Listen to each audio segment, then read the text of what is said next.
So Telangana రాష్ట్ర ముఖ్యమంత్రి రేవంత్ రెడ్డి గారిది కాన్ఫిడెన్సా ఓవర్ కాన్ఫిడెన్స్ అనేది మనకైతే అసలు అర్థం అవ్వట్లేదు. ఏంటంటే మొన్న జరిగినటువంటి కాన్క్లేవ్ మీటింగ్ ఏదైతే ఉందో ఆ మీటింగ్లో 2034 వరకు నేనే సీఎంగా ఉంటా అనే విషయం అయితే సంచలనంగా మారింది ఈ రాజకీయాలలో.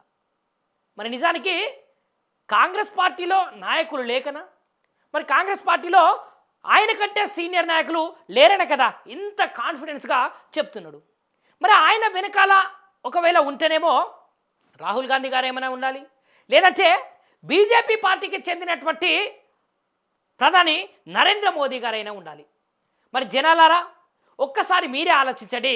2034 వరకు తెలంగాణ రాష్ట్రానికి ముఖ్యమంత్రిగా నేనే వ్యవహరిస్తా అని సీఎం రేవంత్ రెడ్డి గారు చెప్పినటువంటి విషయాలు ఎక్కడి వరకు వెళ్ళాయో మరి దేశంలోనే ఈ తెలంగాణ రాష్ట్రంలోనే చర్చాంశనీయంగా మారినాయి.